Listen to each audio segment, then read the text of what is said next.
Hi, this is John Locke from Lockedown Design, and today I want to talk a little bit about SEO and keyword research. Now, keyword research is a huge part of any SEO effort. Targeting the keywords that your customers are typing into Google means you are more likely to be found in search. Now, that sounds pretty reasonable, but companies will produce either not enough targeted site content or content that's aimed toward the people in their industry rather than their customers, and I see that a lot. Now, it's important that we research what people are searching for and know how people are searching. And keyword research analyzes what words customers are typing into Google and how they search for what they need. Now, we also want to see where your competition has an advantage and how we can close the content gap between your business and your competition. No matter what your industry is, you probably have more keyword phrases than you realize.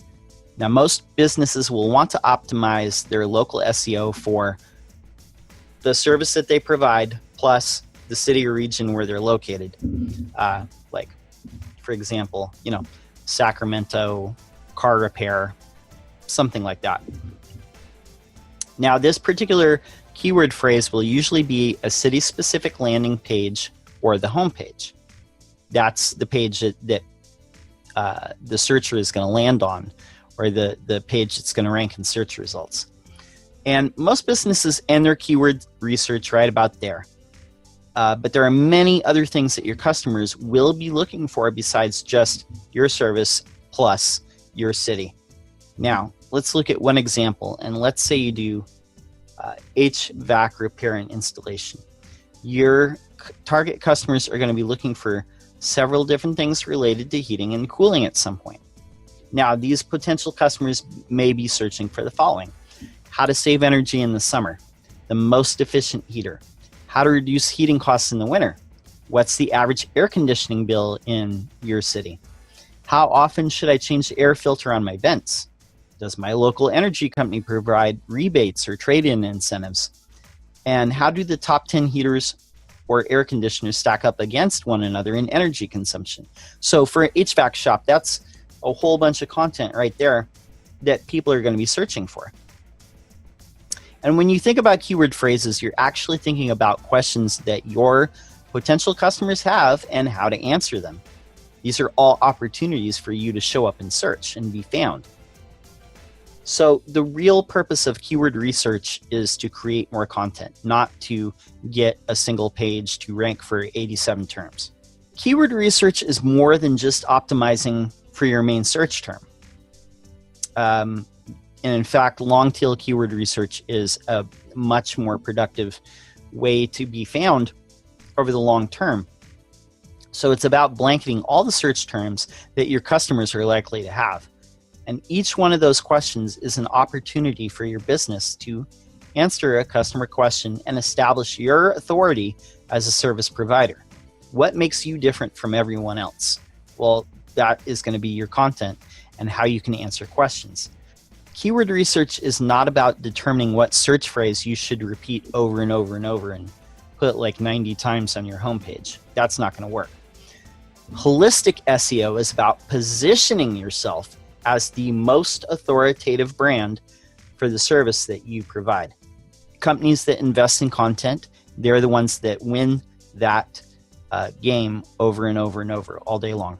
Because both your customers and the search engines should have this perception of your brand, that you're the obvious choice.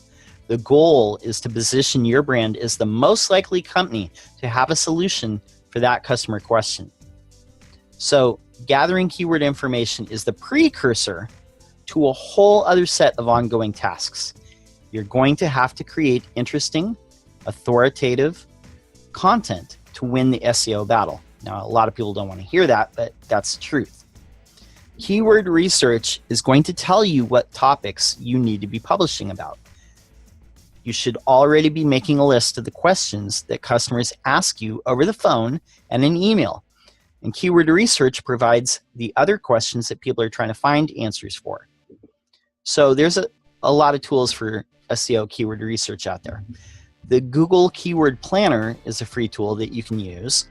To get multiple keyword ideas, you're going to need a free Google AdWords account to use the keyword planner. And by typing in a keyword phrase, you'll get suggestions of related keyword phrases with the monthly search volume for those phrases. And if you go to the keyword planner, the competition column will tell you how many people are bidding on that specific search phrase in AdWords. And this will give you an indication of how valuable that search term is. Now, high competition means many people are bidding against this search term. And medium competition means there's some activity on that search term. And low means not many people are bidding on that search term at all. Now, your goal is not to blindly pump a bunch of money into AdWords. That's not what I'm saying. But gauge the interest around these keywords and get ideas of where you can create compelling content. Now, the higher the suggested bid is on a term, the higher chance there is that people are searching with the intent to make a purchase. Those are searcher intent, purchase terms.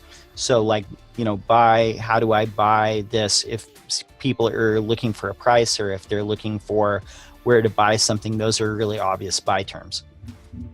So the more average monthly searches there are against the search term, the more people are searching for that phrase. Now, when there are a lot of searches using a certain keyword phrase, this means it'll be worthwhile to create some sort of site content for that phrase. So you don't want to necessarily create content for a search phrase that has 0 searches. The more searches there are for a phrase, the more you need to create some sort of page around that content. So this also means it'll be more difficult to rank higher for that search term. And you're going to see that the more generic the search term, the harder it is going to be to rank. So that's why long tail keywords are a good opportunity. It's like more specific, like 3 words or longer. So this means your site content must be more thorough and answer customer questions effectively in order to rank. Now, another tool that's good, we talked about the keyword planner in Google, but SEMRush is a premium SEO tool that gives you a broader overview of the search phrases that you're researching. Now, SEMRush also gives you similar suggested keywords, monthly search volume, and cost per click.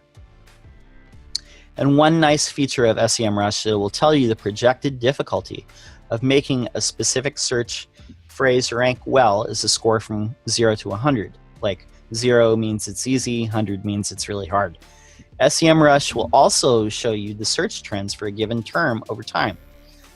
Another tool that I use is a free tool. It's called SERPs, Search Engine Results Page, Rank Checker.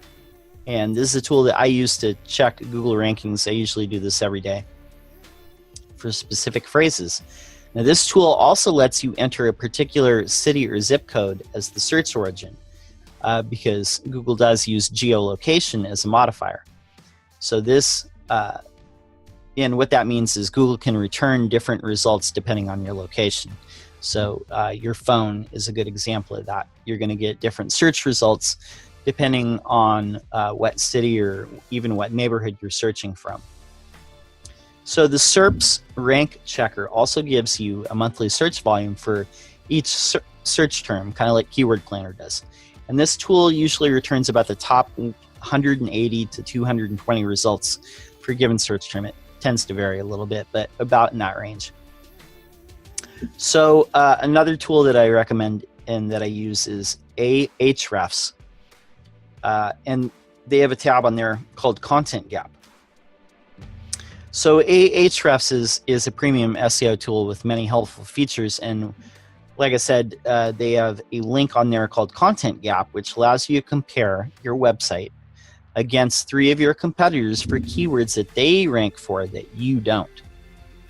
So that kind of tells you, it allows you to see what ground you need to make up. And this is useful for finding search phrases that your competition is ranking for and where you have an absence of content. Now, by using this information, you can determine what content you might want to create for your customers. And lastly, one of the most underutilized tools in keyword research is sitting right there in Google, and it's called Google Instant. Now, when you start typing search phrases into Google, do you notice how it starts to give you keyword suggestions? There'll be like usually about 5 or 6 keywords that pop up like in a box right below the search box. Now, those search phrases are being suggested to you because that's what people have been typing into Google. Now, one way to get keyword ideas is to just start typing a single word and see what comes up as suggestions. Now, don't complete the search, just see what comes up. Keep experimenting and taking the search farther out. Like if you start with one word, add another word, see what happens. Maybe delete a word, try something different. Just see what happens and what comes up. Now, keep in mind that many people just pick one of the suggestions as a search term, so these can be excellent search phrases to target. Now, these are a couple of the tools that I use to find out what customers are typing into Google. And you can use these tools and others to assess where your competition is stronger than what you are right now. Now, one thing to keep in mind is that SEO is a long-term strategy, and the end goal of keyword research is to find out what people are typing into search engines and then produce content that's going to be found for those search terms. And that site content that you're creating is going to answer customer questions and make your brand stronger and more authoritative. Now, the more customers can trust your brand to teach them and answer their questions, the more that Google is also going to trust your brand to answer questions. And when you answer questions, people are more likely to link back to your site and share that particular page on other websites, or put it in Twitter or Facebook. These backlinks don't always come quickly, but the more content you produce, the more of them will come. Backlinks remain one of the most important parts of Google's algorithm in any other search engine. They also rely on backlinks to tell them, like, hey, this is a good page. So to wrap up, keyword research is the beginning of a lot of work for your marketing team. Once keyword research has been completed, you're going to know what questions need to be answered with your website content. And that site content that comes from keyword research will go on to improve customer satisfaction. It's going to build your brand, and eventually it's going to earn backlinks to your site. This is how you're going to build your brand and eventually dominate in local SEO. If you have any other questions, you can find me at my website, which is lockdowndesign.com. This is John Locke signing off.